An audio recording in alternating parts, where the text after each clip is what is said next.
இன்றைக்கி அவ்வளோ விஷயம் நடக்கும்போது, அவ்வளோ சண்டையெல்லாம் நடக்கும்போது ஒரு விஷயம் நான் நோட்டீஸ் பண்ணேன்.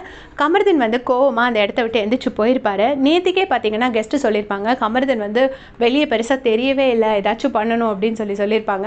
அவரை வந்து வெசல் வாஷிங் டீமில் போட்டால் ஒரு மனுஷன் என்னங்க பண்ண முடியும்? டான்ஸ் ஆடிட்டு வெசல் வாஷ் பண்ண முடியும்? பாவம், அவர் கொடுத்த ரோல் அவர் பண்ணியிருந்தார். இன்றைக்கி கூட பார்த்தீங்கன்னா ஏர்லி மார்னிங் 4 மணிக்கே எந்திரிச்சு வெசல் வாஷிங் பண்ணிட்டு இருந்திருப்பார். அதுக்கப்புறமா நேற்று அவர் தீபகண்ணா ஸ்கெட்சை வரைஞ்சது அதெல்லாம் நமக்கே தெரியும். ஸோ நல்லா பெர்ஃபார்ம்லாம் பண்ணார். இன்றைக்கி வந்து என்ன அப்படின்னு பார்த்தீங்கன்னா, அந்த மீட்டிங் நடக்கும்போது சண்டை போட்டுட்டு ஒருத்தராக எந்திரிச்சு போகிறப்ப கமருதீனும் எந்திரிச்சு போவாங்க. அப்போ வந்து சபரி சொல்லுவார், ஏய் கமருதீன் மச்சான் நீயும் எந்திரிச்சு போறியா அப்படின்னு சொல்லுவார். உடனே அவன் வந்து கமருதீன் சொல்லுவார், இல்லை ஏய் நான் அப்புறம் எதுக்குப்பா இருக்கிறேன், நான் எதோ சொன்னாலும் நீங்கள் யாரும் கேட்க மாட்டேங்கிறீங்க அப்படின்னு சொல்லுவார். உடனே சபரி வந்து இல்லை நான் நீ சொல்கிறத நான் கேட்குறதுக்கு தான் மச்சான் இருக்கிறேன், நீ உட்காரு அப்படின்னு சொல்லுவார். உடனே கொஞ்சம் கன்வின்ஸ் ஆகிடுவார். அதுக்கப்புறமா முடிஞ்சதுக்கப்புறமா அகெயின் வந்து கமருதீனுக்கு வந்து திவ்யா மேலே கோவம்.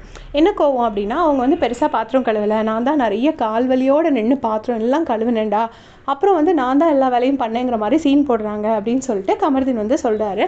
சொல்லிவிட்டு சபரி வந்து திருப்பவும் கன்வின்ஸ் பண்ண ட்ரை பண்ணுறாரு. அவர் வந்து கோவமாக தட்டிட்டு போகிறாரு.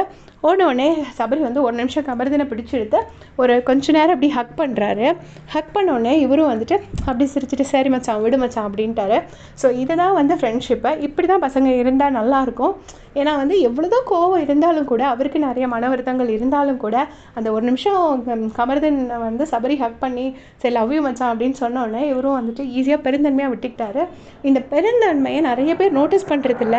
அவர் பண்ணுற தப்பை மட்டுமே ஹைலைட் பண்ணிகிட்டே இருப்பாங்க. நிறைய இடத்துல அவர் ரொம்ப பெருந்தன்மையாக நடந்துக்குவார், ரொம்ப இன்னசென்ட்டாக இருப்பார். நீங்களும் அதை நோட்டீஸ் பண்ணியிருக்கீங்கன்னா மறக்காமல் கமெண்ட் செக்ஷனில் சொல்லிட்டு போங்க. தேங்க்ஸ் ஃபார் வாட்சிங்.